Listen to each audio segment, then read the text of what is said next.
Sorry for leaving the last video in portrait mode. I forgot to change it, so my apologies. Anyway, it did not register at first. This is chapter 13, by the way. The night had grown very cold and still, and the shelter was warm, and he was in a state just between waking and sleeping when he heard the sharp, blistering crack of sound. He was half dreaming and thought it was part of a dream, but it crackled again, a little more away, and then a third time, very far away. But on the third shot, he was on his feet and pushed the door and standing open. Hey, over here, I'm over here. He listened and heard two others, much more muted shots, and then nothing. Since he slept with no pants and his underwear had long since given up the ghost, he was standing nude in the cold air. For a second or two, his body held, but it started down fast, and he felt the cold come into him. Still he stood, listening, holding his breath, and he heard one more pop so far away it could hardly be heard, and after that, no further sound. Hey, he yelled one more time, but there was no answer, and the cold was getting to him, so he closed the door and climbed back into the bag. It was insane. All the shooting in the dark. Who was doing it? And what were they shooting at? He would have to go tomorrow and look for tracks, or at least where the near shot seemed to come from, somewhere just across the lake. And why didn't they answer them? They must have heard him. What was the matter with them? Was it some maniac? And why hadn't Brian seen him or heard him before? He meant to sleep and was tired enough to sleep, but he could not get the image out of his mind. Some crazy man with a high-powered rifle out there somewhere shooting things in the dark. So Brian put a little more wood on the fire and blew on the coals to get it going and sat all night, dozing intermittently, waiting for daylight so that he could look for tracks. At first light, he got into his clothing and slid the door open and stepped outside into a wall of cold. He had read about cold. A teacher had read poems to him about Alaska when he was small. And he heard stories and seen shows on the Discovery Channel on television, but he never felt anything like this. His breath stopped in his throat. It felt as if the moisture in his eyes would freeze, and he did not feel the lining of his nose. And he did feel the lining in his nose tighten and freeze. There was no wind, not even a dawn breeze. It was absolutely still, and he took a step forward in the morning, and took a step forward, and felt the air moving against his eyes, and he had to blink to keep them from freezing. 30, 40, 50 below. He couldn't guess how cold it was, and he thought, this is how people die in the cold. They stop, and everything freezes, and they die.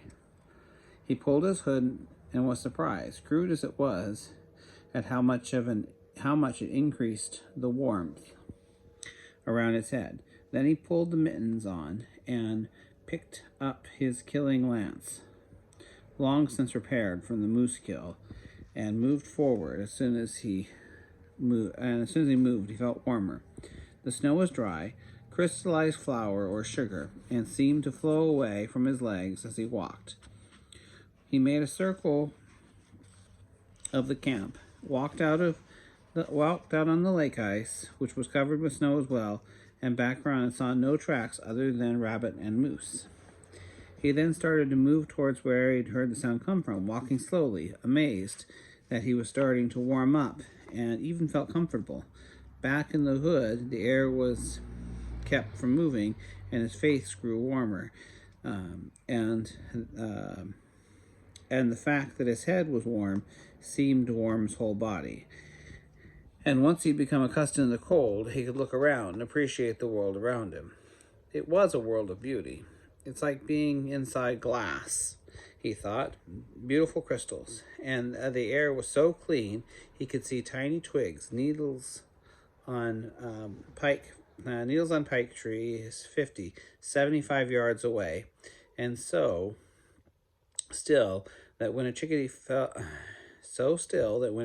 flew from a tree to the meat piled near the entrance where they flocked and picked at the meat. He could actually hear the rush of air as the bird flapped its wings. Tracks went everywhere. Once he was in the woods, away from the camp. There were so many rabbit prints, he felt there must be 100 of them just living around the shelter. The tracks were so thick in some places that they had formed trails where the rabbits had run over the same place until it became a narrow highway. Some of the snow was packed so densely that it would hold Brian up, and he would walk single file on the tracks where the brush permitted to keep from sinking in the snow. But he wasn't looking for rabbit tracks. Someone had been out here firing a gun, and it had snowed during the night, so there should be tracks. Had to be tracks.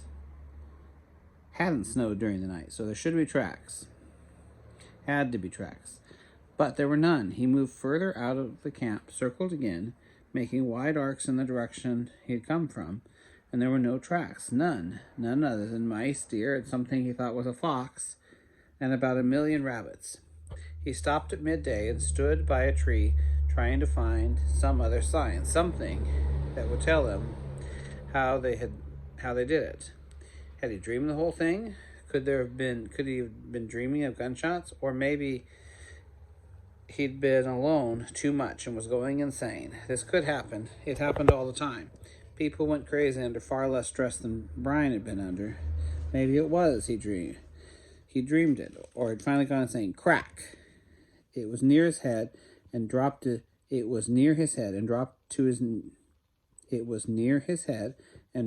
knees. They were shooting at him. They were close, right next to him. No dream this time. No insanity. They were right on top of him. He rolled to his left and came up in a crouch behind a large pine, waiting. Nothing he could see. Absolutely nothing out of the ordinary. Just brush and trees, and there. He had been looking along the ground, and he brought his eyes up a bit so that they were scanning 10 feet up, and he saw it. The poplar tree was shattered. Bits of wood, bark seemed to be blown off as it had been hit by an exploding shell. It was standing, but was severely damaged, and he thought for a moment somebody was playing a prank, shooting a tree 10 feet off the ground. But it hadn't been shot. He moved closer to the tree and studied it, and there was no evident bullet hole, just shattering wound. And it was likely he would have never known, except he actually saw it happen. And it was almost the last thing he saw happen on Earth. Directly in front of him, not 15 feet away, and just higher than his head, a foot-long section of tree exploded with a shattering, cracking sound that nearly deafened him, and at the same time, a sliver of wood from the tree came at him like an arrow. There was no time to dodge, move, or even blink. The sliver, a foot long and bigger in diameter than his thumb, and as sharp as a needle, came at his face, brushed violently past his ear, and struck halfway out the back of the leather hood. He reached up to grab the sliver with his mittens on. Couldn't because they were too bulky, and threw the right one off and grabbed the wood with his bare hand. It was frozen solid, so cold that it stuck to his warm skin on his fingers, and he had to shake it off. Ooh, almost dropped that. The tree was frozen all the way through. It was strange, but he had never thought of it. He'd never considered what happened to trees when it got cold. He figured they just got through it somehow. They just got cold. But there was moisture in them, sap, and when it got very cold, the sap must freeze. He went up to the tree that had just exploded and saw the whole section seemed to have been blown out the side, maybe 1.5 feet long and maybe 4 inches wide. Shattered and blown apart, and the force seemed to have come from inside the tree, and he stood back and stared at the wound and thought on it. Finally, he came up with a theory. The tree would freeze on the outside first, a ring of frozen wood all the way around. Then, when it got truly cold, as it had last night, the inside would freeze. Then the liquid freezes as it expands, as he learned in Mr. and Ms. Clamson science class, and tries to expand. But the wood froze all around it. And there was no space from the center to expand. It simply stayed there, locked in the center, while the outside held it in, and the containment forced the center to build up pressure, and still more, until it couldn't be contained and blew out the side of the tree. It wasn't gunshots, it was trees exploding. There were no crazy people running around with guns, and Brian hadn't gone off the deep end. It was just winter, that was all. Brian stared at the tree and then around the woods and knew one thing for certain: everything was different. The woods in the summer were a certain way, and now they were a different way, a completely different place.